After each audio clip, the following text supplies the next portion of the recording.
She will play it because she's a crazy reviewer, gamer. Hopefully this song is shorter for you guys because she thinks the last one was too long, but she still is a crazy cat lady, you gamer. Hopefully this is the last one because like before, I don't like singing these songs. CrazyCatLady Gamer Reviewer or Martha Butler does not own any trailers or pictures. I use them under fair use for educational and entertainment purposes. So a few days ago, since it took so long for me to get up the Clone Worlds ones, because I did that like 2 days ago. Anyway, today we're doing a review of my favorite Disney cartoons, and that is Gargoyles. Gargoyles, I love is the one. It's like one I had to watch this one first off of Disney Plus because I've been wanting to watch this one for so long again, and it's really good. It's basically Disney's version of Batman because it is dark. And it actually has blood in it. There's times where you actually see blood in this, and it's interesting and stuff like that. And I love I love a lot of the actors in it. We got Toby Keith. For people who don't know who Toby Keith is, he's also the Shadow Man from Princess and the Frog. So yeah, and his voice, he does a really good voice in here, and he also plays the dark version of Goliath, in this too. So he does his voice is really good, and we also got some Star Trek people. We got Stryker, I think his name is, and the robot Data, and I also like Damona's actress, and Alicia, Alicia. I have a hard time saying her name. Actress too.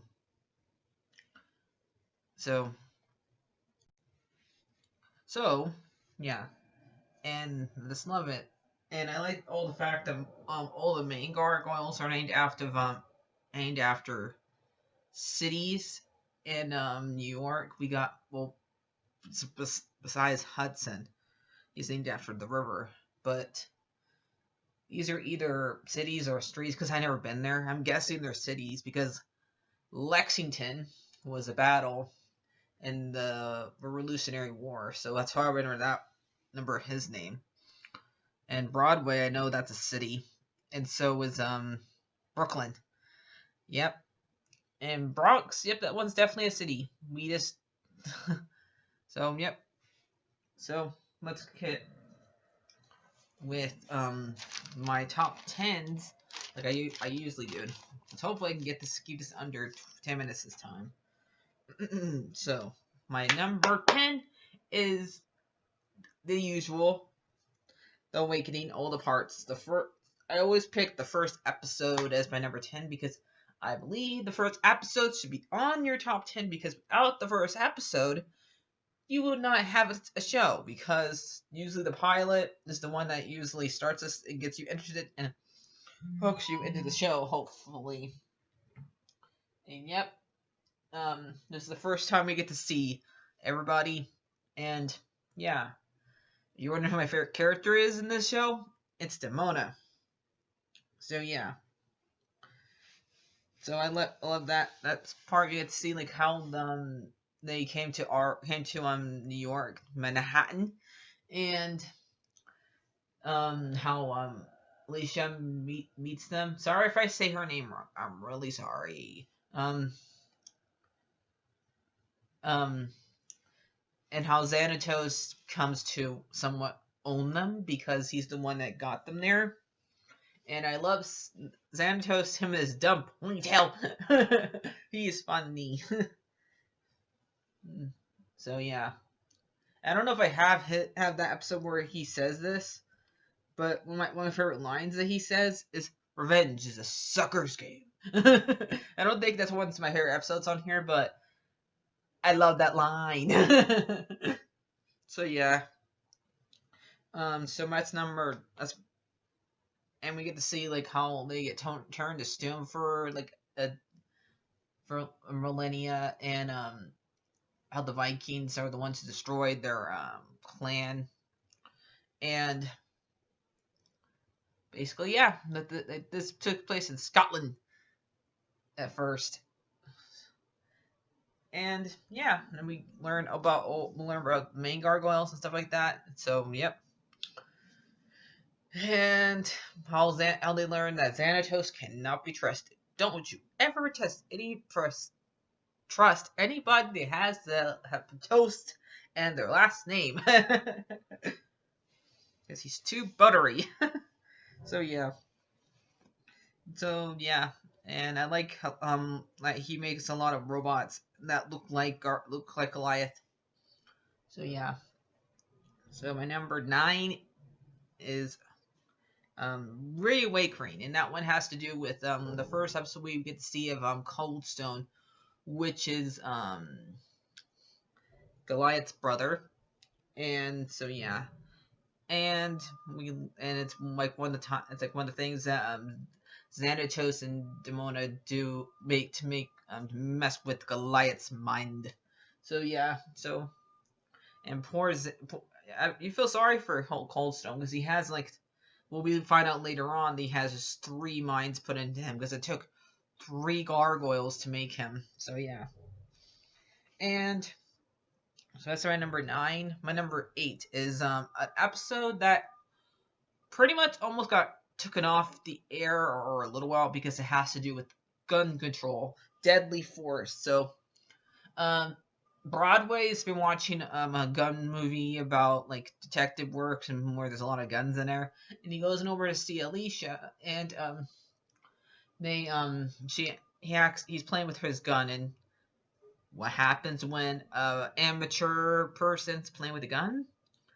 They shoot it, and they hit something important to them, and he ends up being her by accident. So now, as usual, I love how they handle this, because they handle it that they do address. I wish they would address that guns are not the evil thing. They're not toys, but usually the person that's wrong is the person using the gun. Now, I'm not saying Broadway's a bad gargoyle. He just did not know what he was doing. He was playing with something that is not meant to be played with. When you're holding a weapon, you need to know what you're doing. You just can't go around waving the darn thing. So yeah. And she ends up being fine and stuff like that, but wish he needs to learn that. So yeah. So that's my number 8. My number 7 is, we're on to season 2, guys. So they're on the clock tower.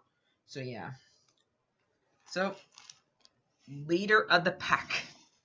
I loved this episode a lot, and it was a great one. You get to meet the pack, and all they're named after canines, because we got like dingo, wolf, fox, hyena, jackal. So yeah, and we also got coyote. So all of them are named after canines, and I love a lot. They don't involve magic. They're not well, one becomes a gargoyle later somewhat, but they're not. They're mainly humans right now, and yeah, and they don't know it. They don't know it, but they work for Xanatos. Only one that knows it is Fox, because that's Fox. That's Xanatos's future's wife. So yeah, and probably, and there's people who on here that play by Trekkies too, but I'm not a Trekkie fan, so if only you tell me which characters play by that's part of the pack that's played by them, then you tell me. But I mostly like them because they use machines instead and stuff like that, and two of them get redeemed. Fox and Dingo get turned good later on in the show. So, yeah. And that's my number 7. So my number. Oh, yeah, I'm not sure. Seriously. Yeah, this is the episode that has where Xanatos says, "Revenge is a sucker's game." I'm gonna put that clip in here. So my number 6 is, this one's kind of hard to say. I'll give him my best. Mega. Well, I can't. Nope. I'll have to say that name, so it's gonna spell it on here, and hopefully you guys can figure out how to say it. But it's very hard to say. So this one is when Alicia's brother David gets turned into a gargoyle because Xanatos hires him and makes him his bodyguard, makes her his pilot, and they he tricks him into he makes it look like he got turned into a gargoyle and was actually Goliath's fault. And this is where we have Savarius, which is played by Tim Curry. Like, it's really hard to tell it's him because, man, this is like the most deepest voice he's used of him. And Savarius is real, and Savarius is a good bad guy too. He's a scientist. He's like the Dr. Frankenstein of this world. So yeah, and he ends up making a pack of So we got Talon here. We got Maggie, Claw, and I forgot, and Tiger. I think the other one. I think Claw's the one that doesn't talk. So yeah, and yeah. So I like this here because for David, who comes Talon.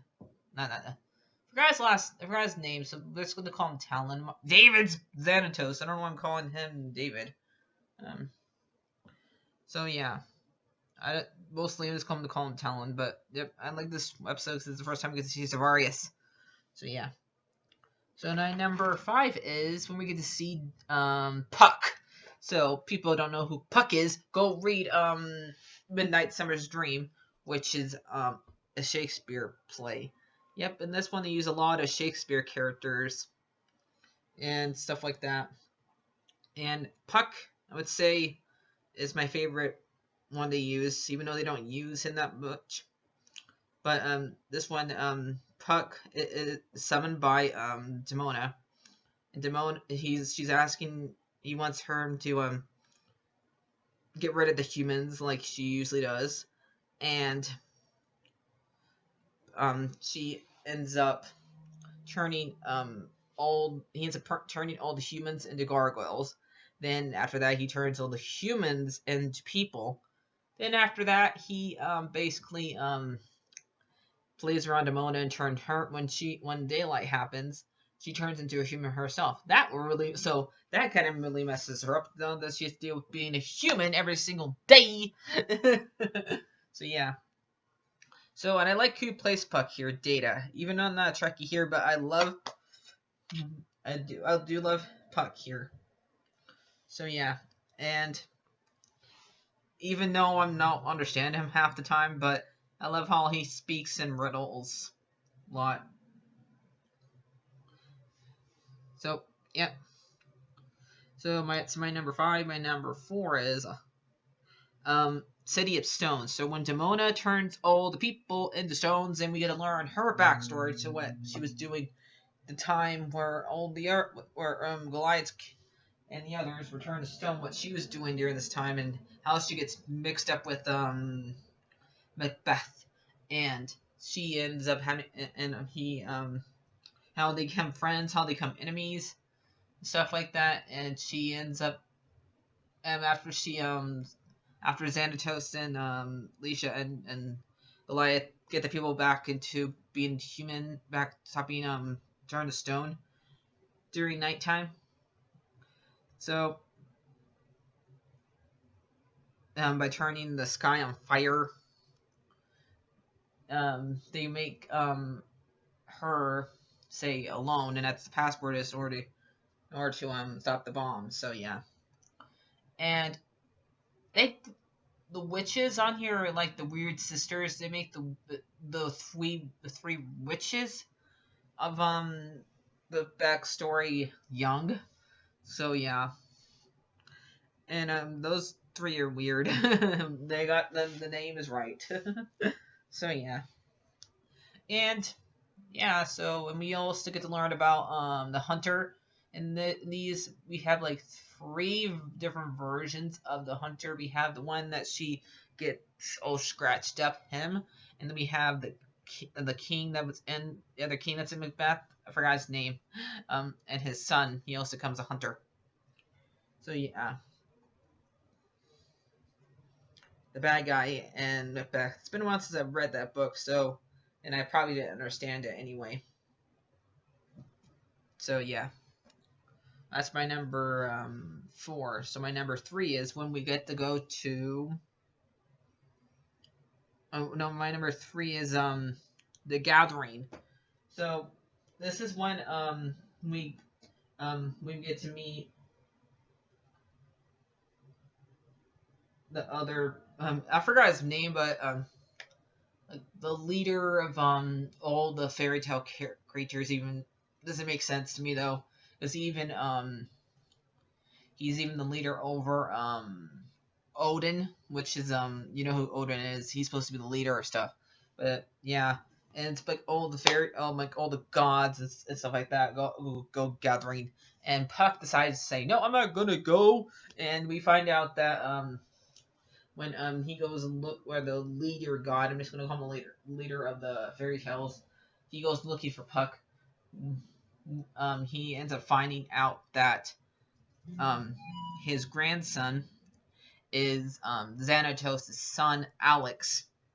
And so, by relation with Fox, and they want the baby because Fox has not shown any magical abilities before she ends up like, or the baby ends up like his mom. So they're gonna kidnap the baby and take it back to Avalon so it could be trained and have magic. So, and when the mom is what Fox's mom goes and talks to Goliath because they had a little talk about she helped him before when the king tried to stop him get rid of Angela and her group off of Avalon, which is one you don't want to talk about. She ended up helping them stay.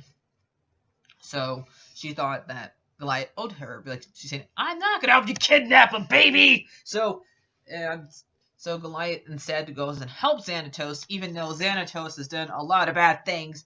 He says we should not tell the baby a cannibal for what the dad has done.